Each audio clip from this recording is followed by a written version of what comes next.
Isaak kag ang Dios ni Jacob. So atag diri katama ang inigaling manugtunda nga ato sa sapinit nag-angkon siya nga siya amo ang Dios sang imo amay, Dios ni Abraham, Dios ni Isaak kag Dios ni Jacob.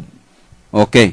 So kag diri sa Exodus 3 bersikulo 13 may mabasa diri nga si Moses nagsiling sa Dios, kun ako mag-abot sa katawhan sang Israel kag magsiling sa ila, ang Dios sang inyo ginikanan nagpadala sa akon sa inyo kag sila magpamangkot sa akon, sino bala ang iyang ngalan? Ano bala ang isiling ko sa ila? Ang Dios nagsiling kay Moises, ako, amo ako. Okay, I am that I am. Kag nagsiling siya, amo ini ang isiling mo sa katawhan sang Israel, si amo ako nagpadala sa akon sa inyo.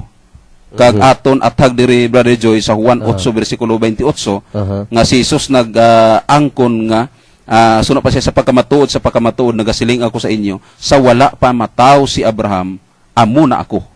Okay? Amo na ako. So, may mga sa bersikulo 16, kiti 58 man to atong nga ginbasa. Sa bersikulo 56 nagasiling, si Abraham nga inyo amay nagkalipay sa pagtan-aw sang akon adlaw. Nakita niya ini kag siya nagkasadya.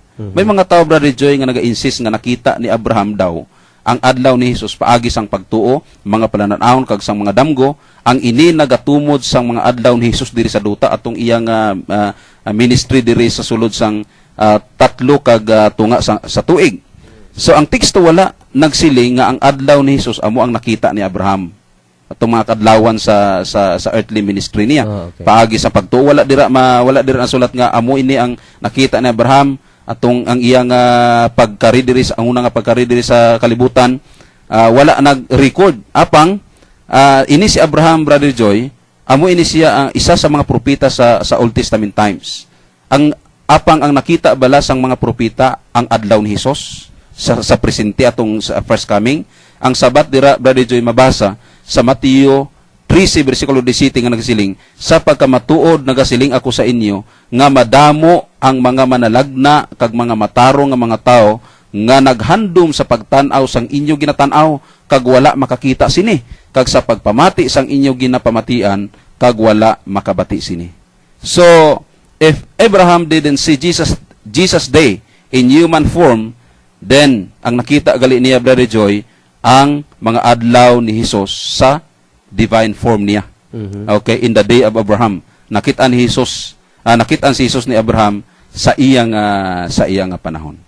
Okay? So Brother Joy, anong imong ma-share sa about diri Jesus? Anong imong share dira Jesus in Okay, aton nga padayon na. Padayon sige. Sa pag-exister ni Ginoong Hesus, Brother Chris, sa aton mga sukintag palamati, sa Old Testament time, no? Damo sa mga segment sa Old Testament, may ara sa time ni Abraham, ni Moises, sa Sinai, no? O kung sa din pang mga bahin, piliun aton mga utod ang pinaka-significant nga daw common sa aton. Okay. Nga agod nga makita naton ang pag-exister ni Ginoong Hesus. Okay. Now, si Apostol Pablo nagadulong siya sining impormasyon sa aton kung imo basahon ang 1 Corinto kapitulo 10 bersikulo 1 tubtob 4, Brother Chris, siling diri siling ni Apostol Pablo, mga utod, dapat ninyo dumdumon ang ginagihan sa aton mga ginikanan nga nagasunod kay Moises. So ini nga maragtas nga ginsiling ni Pablo sa iya nga mga audience, gina-recap niya o kung ginapadumdum niya ang eksperyensya sang mga Israelinhon nga halin sa Ehipto nga nagasunod kay Moises pagkadto sa duta sang saad.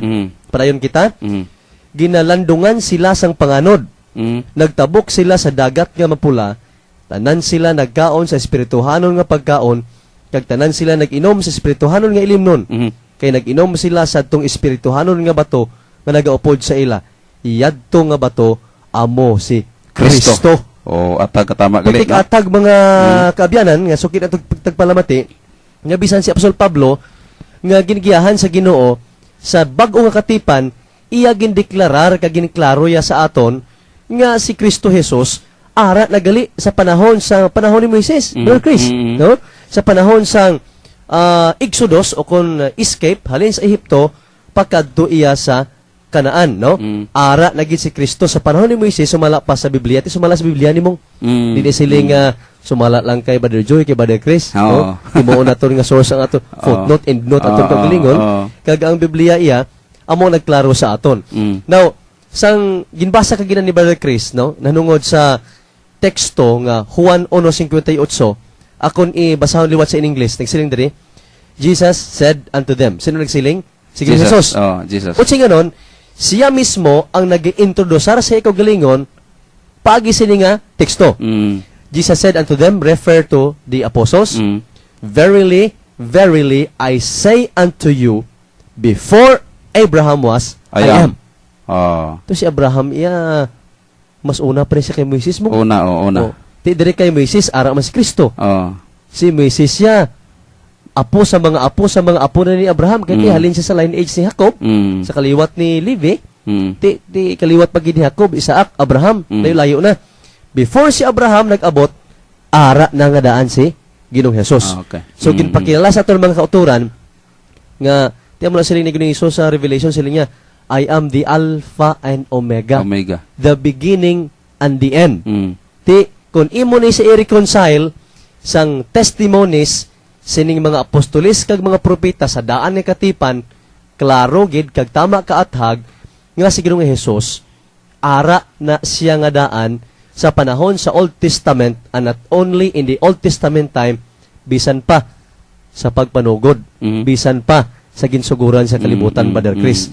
No, so ginpakita sa aton nga ining si Ginoong Hesus, si Jesus nga amo ang ikaduha nga persona sa Godhead, nga amo ang anak, naga-exister no sang daan pangakatipan. Ti masiling kita nga nag-abot na si Jesus, kag ginpakatao ina siya ni Birhen Maria diri sa kalibutan, amo na nga aran siya nga daan.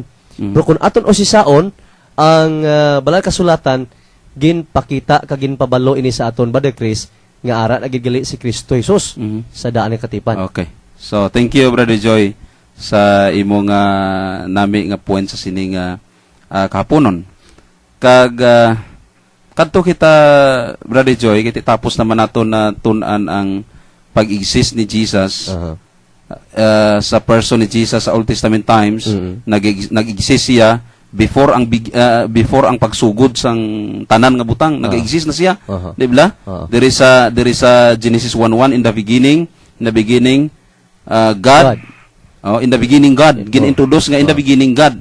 So meaning before everything else naa na ang God. Unya sa John 1:1 gi-repeat sabdiha, di ba? Gi-repeat usab diha mandira nga in the beginning was the Word, and the Word was with God, and the Word was God.